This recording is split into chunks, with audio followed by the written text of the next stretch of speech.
So it's really my pleasure to ask her husband, Jake, you're up to bat. Thank you. Thank you, Keith. You bet.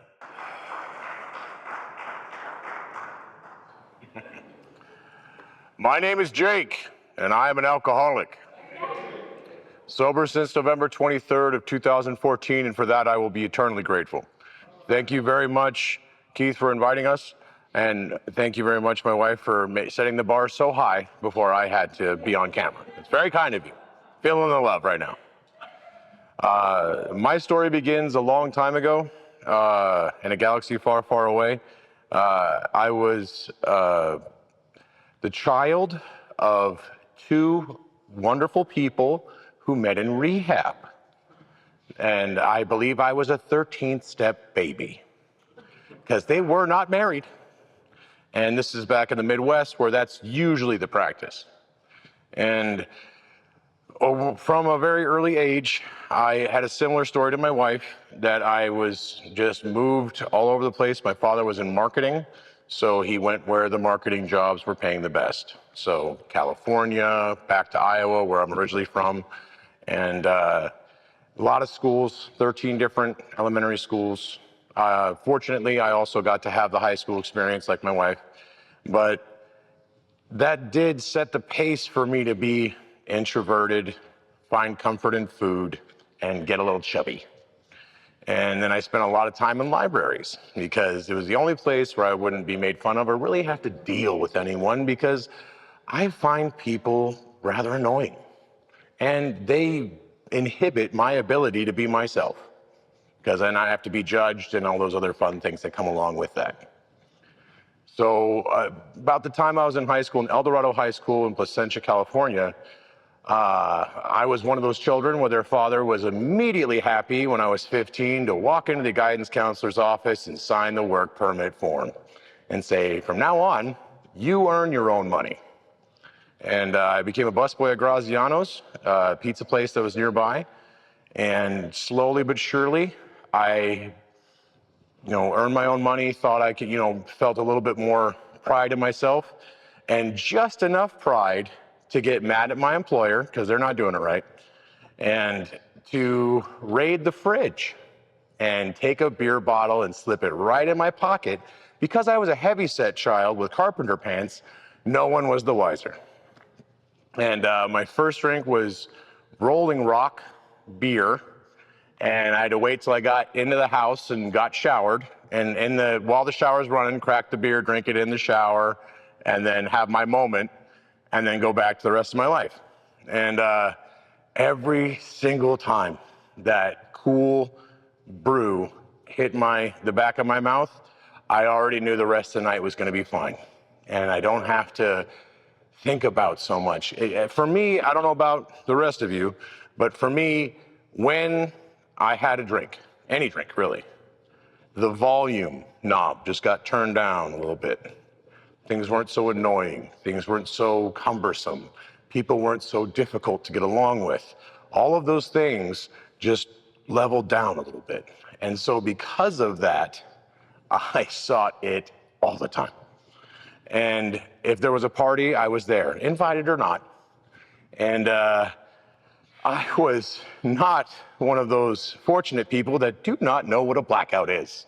I found out about blackouts from the recounting of the events the night prior from everyone else who witnessed my debauchery. And for the longest time, I cannot stress enough, I really didn't believe them, that I was capable of such horrible acts. And it took a while before I think college, which was junior college for us, less inclined financially, over at Fullerton in California. And I got an apartment, and in that apartment, I now could reserve my own supply of alcohol. And it just went bananas from there.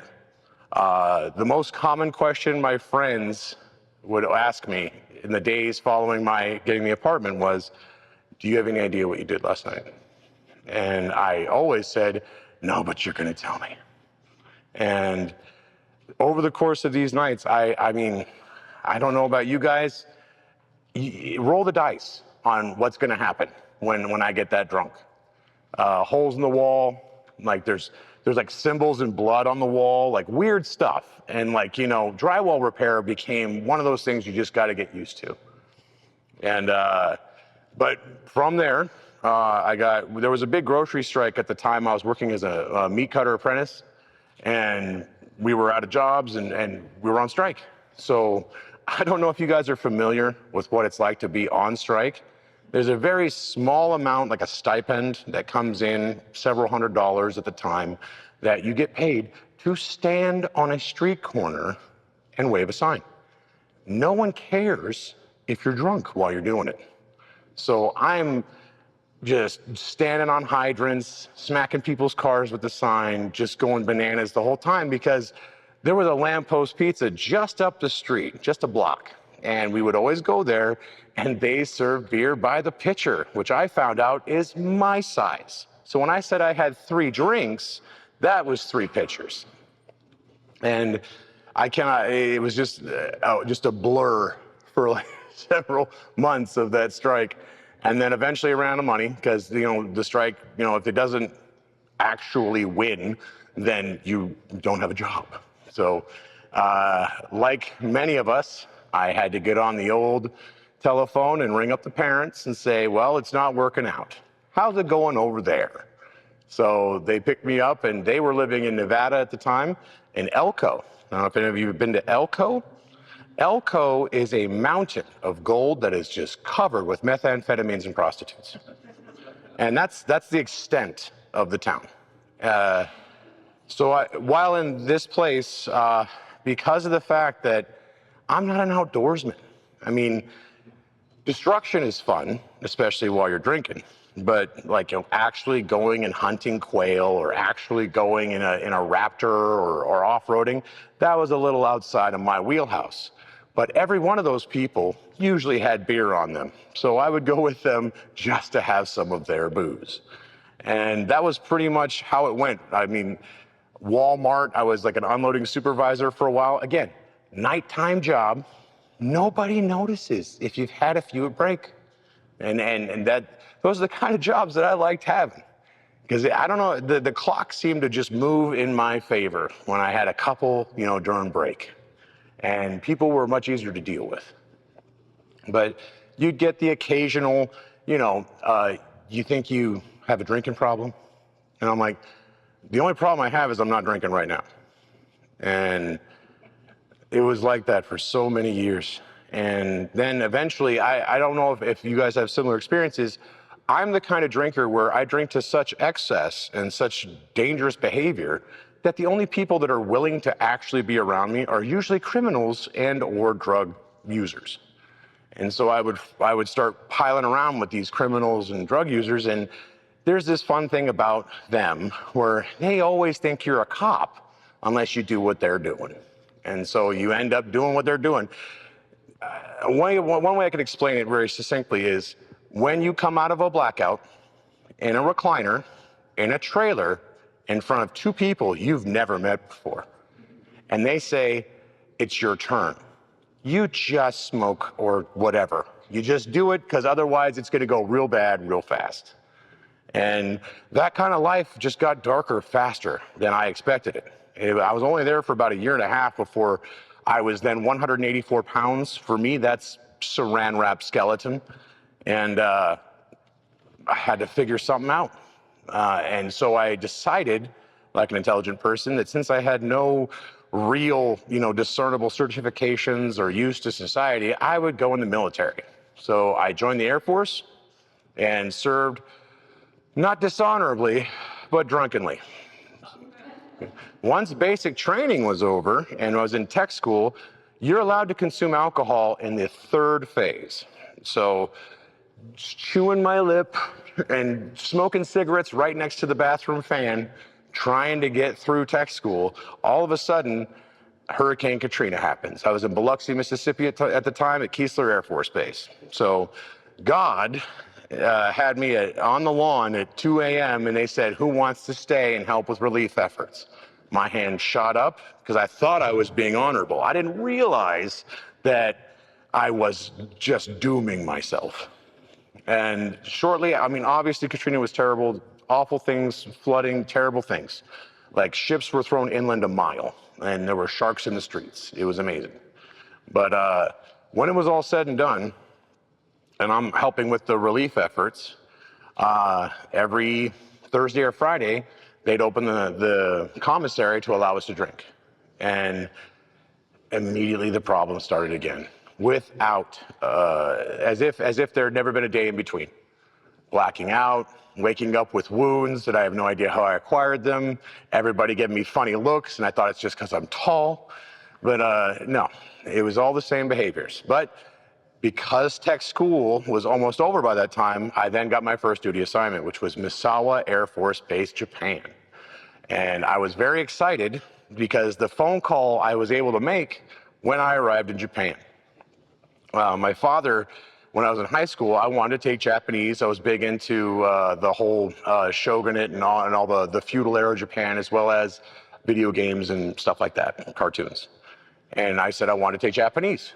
And he said, you will never use that in your entire life. You're living in Southern California, you're taking Spanish. So, ¿cómo estás? But when it comes to going to Japan, I called my father as soon as I finally got to my tech sergeant and got on base and in my housing and said, hey, yeah, I got here safe. Would have been a lot easier if I could read the signs. And he's like, how was I supposed to know? I'm like, well, maybe you should just listen to your kid, but whatever, I was drunk. And when it came down to it though, the Air Force, it doesn't matter where you go as an alcoholic, because there you are. And pony kegs in my room, you know, waking up in strange places with strange people still happened, even though I was in a dormitory. And after a while, the lieutenant colonel and the master sergeant knew my name quite well. And I would frequent off base and get the local culture, the local color. And they eventually asked me, they said, because through this I had received an Article 15 because I had been flirtatious with a woman who didn't, return my advances. And thusly, I told them that I was falsely accused. They didn't believe me. About this time, I had lost two ranks, and that was a misunderstanding, but at the same time, they should have removed my ranks anyway, because I was just wonderful when sober. And that's exactly what my staff sergeant said and my tech sergeant said out of my shop at Land Mobile Radio. They said, he's amazing when he's not drinking. Like, you should pay to get him sober, because he's better than 3 of the guys in the shop. And that's what they offered me. They said, we'll send you to Soho in Korea, and you can get sober there in a clinic. Or, no harm, no foul. We got to get rid of 11,000 people by 2009. If you'd like, you can take a general discharge and just go home. No harm, no foul. It's not the same as a dishonorable. You can just take off. And I looked at it as, they're already breathing down my neck. They're already telling me that same sob story of you got to stop drinking, which I love hearing so much. So I said, I'll take my chances in the private sector. I apologize for my behavior, and I wish you well, sir. And got shipped back to an unhappy father because I was now back in his house again. And became a casino security guard over at Stockman's Casino in Elko. And I tried so hard this time to just stay away, just put one foot in front of the other. But there wasn't a program. There wasn't any God. I was still under the impression that God turned the lights on and then just started eating popcorn. He could care less what happens. That was my belief for the longest time. And in Elko, I experienced the gradual descent into true social pariah, true criminal, true all those things. Now, when I say criminal, I mean that I had been arrested. I didn't do any actual criminal acts. I just would be arrested for drunk in public, lewd behavior, obstruction of justice, all those like really petty things where they're like, we just got to get you away from other people because you're dangerous. And knew the inside of the holding cell very well. And when I basically had been, I think, about 26, 27 years old. I had yet again estranged friends, yet again estranged family, and I was on the last rope with my dad, living in his basement. And I came home drunk one night after hanging out with a neighbor girl, where she had a little party with like 5 or 6 people. And just to tell you the kind of drinking that I was at, I'm sure you know what a handle of Captain Morgan looks like. It's got a little pour spout in it. I find those intensely annoying because they will not supply me the speed I require for the alcohol to come out of the bottle. So I bit the pour spout out, but also the top of the bottle. And so it like sliced my mouth a little bit. And just downing it out of a broken bottle top. And got through about 3/4 of that before they realized we should get rid of him before he starts destroying the place. And I go, and I mean, it's next door. I go next door, I try to get in the back. I think I'm being James Bond level quiet, but no. My father's standing there in his underwear saying, I'm done. I'm done with this, I'm done with you. And he does this thing, I don't know, it's just always bothered me. He stuck his finger right in my chest over and over again to enunciate his words. Like every syllable was a finger poke. And then something I hadn't had before happened. Apparently there's not just blackouts. I called it a red out because I was very drunk, but I remember like being almost outside of my body while I did things like pick my father up off the ground and throw him through his kitchen wall. And this is not something I'm proud about. It's just, this is how it went down. Once I regained control, like I was no longer separate from myself, I immediately was ashamed, immediately remorseful, and waited outside for the police. When they showed up, funny thing about the Elko Sheriff's Department, nobody there is over 5'5". So when a 6'2", 250-pound man is pacing back and forth shirtless saying, I can't believe what I've just done, they tase first and then ask your name. And and the funny part is, I pull the taser out. I've had those before. They're fun. And I said, knock it off. And he's just sitting there reeling, just like a fish, like a fisherman, just reeling it back in. Yeah, it's fine, sir. Maybe you should calm down. And then tase again, tase again, tase again. And then like, how about, since we're at an impasse, I just sit down and you cuff me. Is that better? I got like little blood marks all over right below my ribs. And that was the like 3rd or 4th time I had been in that jail.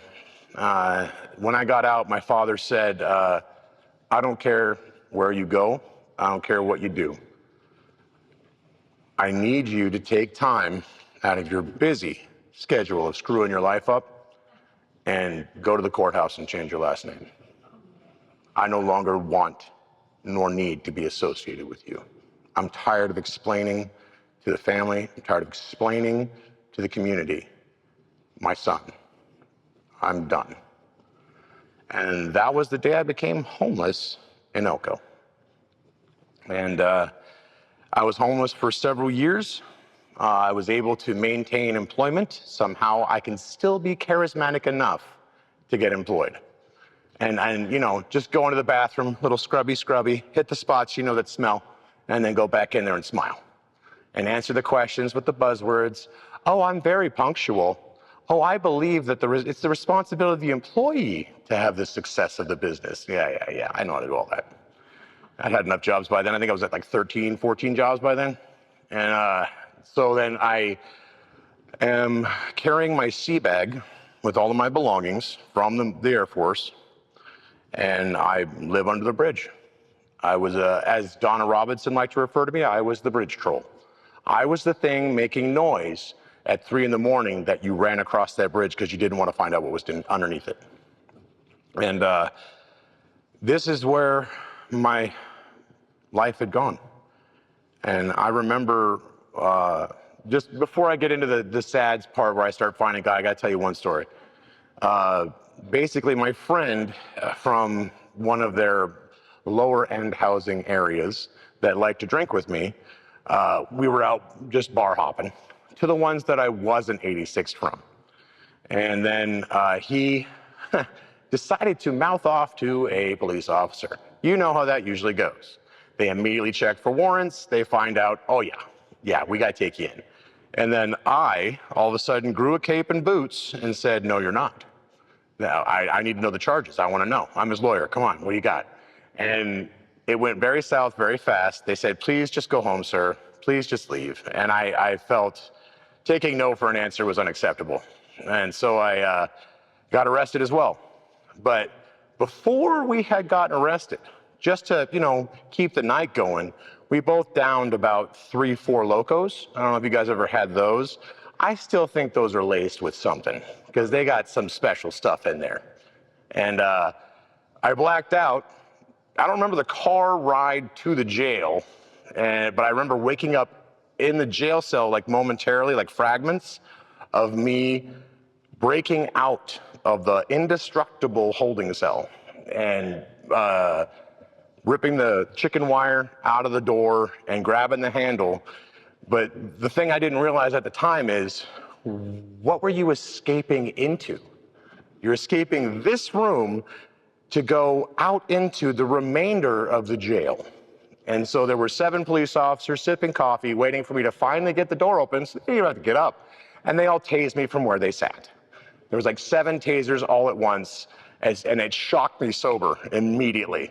And they're like, you gonna do that again? And I said, no. And then right back into the other holding cell that wasn't broken. And so that was a destruction of property. So that means I got to stay for 6 weeks instead of 2 days. And it also, all of that was fragmented, and I got told some of it by the, obviously the constabulary when I was out and sober, because I'm a very nice guy when I'm not drinking. And they said, oh, you were really, really messed up last night, weren't you? I'm like, yes, I believe so, but I'm sure you had wonderful reasons for keeping me. What were those? And he said, that. And he pointed to the holding cell. And I'm like, oh, I chose the big window. That one's the most expensive, isn't it? And he's like, yep. And so I had to pay $3,000 and spend 6 weeks in jail. And then right back to homelessness, by the way. As soon as you leave the jail, as soon as you've served your time, you go back to homelessness. So because my father saw me in jail, he visited me and just, because he knew I was sober, I couldn't have a drink in jail. So he visited me and he said, we'll try again because it's not working, you being homeless. And I guess like 8 weeks, I had a job at Home Depot. I would ride a bicycle from Home Depot back to that Burger King. So I had 2 jobs. And I held on so hard to not drink because I just couldn't. My dad gave me another chance, all of it. And then finally I snapped. And Mad Dog 2020 started me right back down that road. I don't know about you, but that stuff's real easy to down. And so he kicked me out again, but this time during my homelessness, something nasty happened. I basically was getting to know some of the guys that work the highways, and those guys usually get motel rooms with all the money that they get. And so I was hanging out with them and still working and all that, and it was just nice to get a shower. And so one night they're like, hey, we're going to a bonfire. Homeless bonfires are slightly different than the ones you may have been to. So at this homeless bonfire, they said, this is your bottle of Jack. I'm like, that was the last thing I remember, was them just handing me the bottle. I don't remember drinking it, but I'm sure I just pulled it, did the whole thing. And then when I woke up, I was in the hospital, and I did not feel okay. And my father was standing over me, and he's like, are you okay? Are you okay? And I'm like, oh, happy birthday, Dad. And apparently it was his birthday. But someone had shoved a 6-inch blade into my stomach during this endeavor. And I had bled out 2.5 units of blood. They had to cut my clothes off because there was too much blood. They couldn't remove them. And I had to look at my father in the eyes on Dilaudid and say, I'm sorry. And how many times? How many times have you said you're sorry? How many times? It doesn't mean anything, son. And so I basically said, I had to recover. I mean, stab wounds, I don't know if you're familiar, take a while, take a minute to get better. So I was living with my father again, and then he basically said, We got to do something about this. Are you willing to go to treatment? And there's no way in God's green earth that I would have said yes any other time, but that time I did. And he sent me to Las Vegas because that's the only treatment center that would accept my lack of insurance. And I went to Salvation Army. Once at Salvation Army, they tried to feed me Jesus crackers. They tried to tell me you got to do this, do that, and here's your $1. And I wasn't listening, but I was sober, and I thought I was getting better. And 33 days into the Salvation 6-month program, I decided to leave on my own recognizance with a gentleman who lived in Las Vegas and had a plan, and we were going to make it big. Less than 4 hours from being outside of the Salvation Army, I had 2 tall cans of Budweiser, and then that was it. Back to walking the streets of Las Vegas homeless, which is a different experience than mountain drunks. And I realized, looking at the sky, like this can't be it. I was able to go, somebody told me about Catholic Charities so I can get something to eat, but it had been like 3-4 days since I'd eaten anything. I'd been walking around Las Vegas, sleeping under bridges, because that's what I know what to do. And I was at Catholic Charities. It was November 27th, 2014. So I'd been sober for 4 days because I hadn't eaten, I hadn't done anything. I was just so ashamed and broken, I didn't know what to do. And I'm standing in line at the Catholic Charities, and I'm watching 200 people chew on each other like animals, like ripping clothes, and just to get to the food that's inside. And I looked at this guy and I said, this can't be the end of the story. This can't be the last chapter. There's no way that this is how this is supposed to go. I don't know what you are. I don't know what you want me to call you, but help. And 2 days later, I was walking past 4th in Washington, and I saw the Samaritan House because I'd been there once or twice for outside meetings from the Salvation Army. And it was a Thursday night. I had not gotten in on time, so I wasn't able to sleep with the bed bugs. And I looked in the window, and it was a meeting of Alcoholics Anonymous at the Samaritan House. It was full house, people in the hallway, people outside in the back, people standing in the entrance to the kitchen area, everybody having a good time, everybody smiling. And the assistant manager at the time was Brian, I can't remember his last name, angry little guy with glasses. And he said he did his job. There's this random guy just standing outside the window, just staring in. He said, can I help you? And I said, is this Alcoholics Anonymous? And he said, yeah. And he's like, well, you want to attend the meeting? I'm like, I can't attend this one, but I'd like to. And he said, if and when you show up here at 6 a.m., Monday through Friday, there's a van that goes to 6th and St. Louis, and we'll take you to a meeting. And I said, I will be there. Every morning I was there at 5:45, surfing the cigarette butts like a dirty urchin, and eating Hostess donuts and having a Venom energy drink because those were EBT worthy. And started attending meetings at 6th and St. Louis. Several people in Alcoholics Anonymous have seen me in that room. For the first 30 days, I was told to shut my mouth because we don't need to know what you've learned. You need to know what we've learned. And I did. And whenever they said, you need to be of service. So after the meeting, I'd say, is there anything I can do? And they'd have me put away pamphlets, put away books, little stuff at first, because 6th and St. Louis has a lot of homeless people that show up, and they're not usually the nice ones.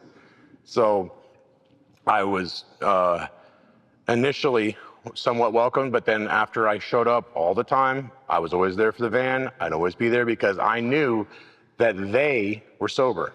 They were enjoying life. They were not slaves to alcohol. And I was still homeless, still, sleeping out, and then talked to Kevin Denny over at Samaritan House, see if I can get a room. And he said, no way.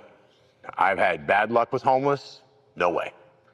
And I kept attending the meeting, kept coming, and finally about 8 weeks into my initial sobriety, a very nice man from One Rule Group who happened to be on the board for Samaritan House, called Kevin and said, you will give Jake a bed tonight. He is doing the deal. He's showing up. He's reading the book, and he's doing the best he can, and he's doing it homeless. So you will give him a bed. I slept on the couch in the Samaritan house because I didn't have a bed at the time. But then I moved to room 4 within a week. And I moved to room 1 within 2 months because I attended the meetings and I wanted to be of service. And I talked to people after the meeting and the meeting after the meeting when we still did that, because I don't see that very often anymore, but yeah.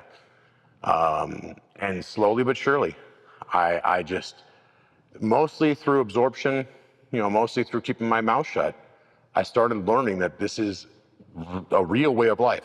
Because my mother had given me a poor taste for Alcoholics Anonymous because she said, that she was sober for 7 years, and I believed her.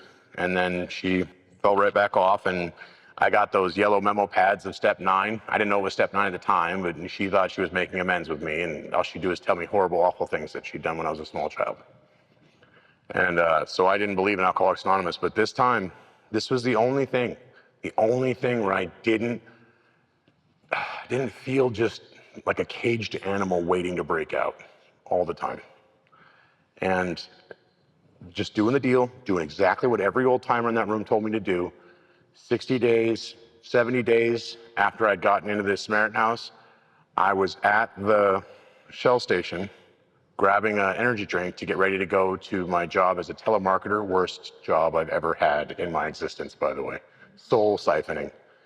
And I realized I hadn't even looked at the beer. I just walked right past it. Didn't even cross my mind. Didn't have to say, I can't do that. Didn't have to say, I don't want that. It just didn't even happen. And that was the day that the problem was removed. And since then, I started paying attention more because that was a gift I didn't think I was going to get. I thought I was going to be a Dr. Bob. And I thought I was going to be 12 years down the road screaming in my skull. And God was very kind to me. And through just meeting new people and networking in Alcoholics Anonymous, I went from a homeless person on the streets of Las Vegas to a landscaper who drove a truck, and I had never driven before in my life, never had a license. But now I'm driving a truck with 3 tons of rock in it. And Alcoholics Anonymous does that. And then I moved into Dottie's, and this is all from Alcoholics Anonymous members I talked to that gave me opportunities. And then down the road, my best friend Jake, I come home and he's my roommate at the time. He said, how'd your day go? And I was at Dottie's maintenance and I said, well, I walked into the bathroom and this toilet moved. Like you touch it and the whole thing would just like move. And I thought that was wrong. So I took it apart and then I saw that there was no floor. There's just no floor. So I poured a whole bunch of cement in there and told him, don't touch that till tomorrow. I'll come back and fix it. And then he's like, you did all that without any training? I'm like, yeah, that's what I thought you needed to do. He's like, that's exactly what you were supposed to do. At the same time, nobody taught you how to do that? I'm like, no. It's like, you quit that job now. Like, call them now. And I will have you hired on at Hawthorne Plumbing, Heating, and Cooling tomorrow. And I moved into the current career path that I have now. I am now a local 525 union member. I have been so for 7 years. And it is a career, it is not a job. It's an actual, they offer you benefits for showing up and doing a job. I've never had that before. There's benefits, okay. And then there are days off. I never had days off before. I mean, they actually take holidays off. I actually have Christmas off. I never had that before. And they also taught me a skill that I can share with my Alcoholics Anonymous community and my community at large, where I am now helpful, I am now useful, and I have a purpose. I was also given children and a wife. If you would have asked me 8 years ago, 10 years ago, if any of this was possible for me, I would have laughed in your face. I was supposed to be dead by 30. That's what I thought for the longest time, until I hit 30. And Alcoholics Anonymous, through service, sponsorship, being sponsored, all going through book studies, going through speaker meetings, just involving yourself. As many of them said in the beginning, dive all the way in. Like, get all wet in Alcoholics Anonymous. Don't sit on the back row and just, try to survive the meeting. Like, talk to people, shake hands, learn names, ask for commitment if it's appropriate. Obviously, if you just walk to the door, give it some time. But when it comes to all of these things, they are so simple looking back now, but they were huge hurdles when I started. Thank God for patient people with time in Alcoholics Anonymous. And thank you for God having pity on someone that was so disturbingly selfish, so abhorrently self-absorbed as myself. And I am the bridge troll. I am the man of many hats. I have all these things that say I shouldn't be standing in front of you people and talking in the house of God about not drinking. Like, that shouldn't have happened.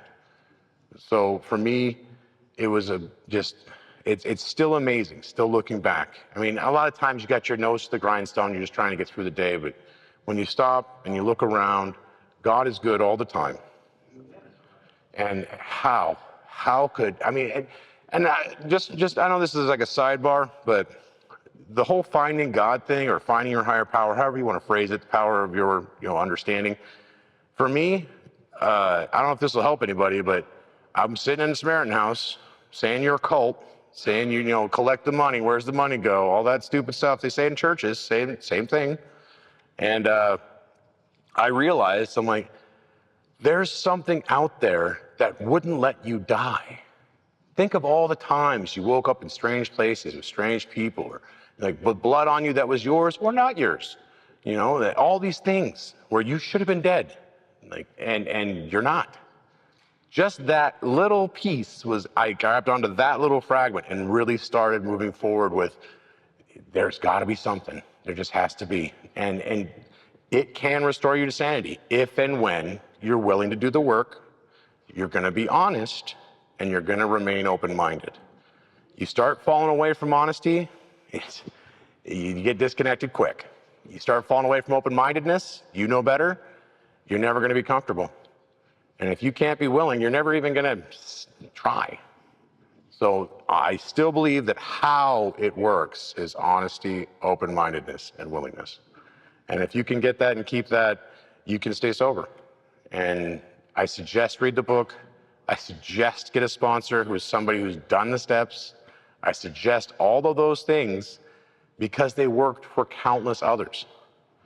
And even if you have grave emotional mental disorders, you can get sober if you have the capacity to be honest. And thank you.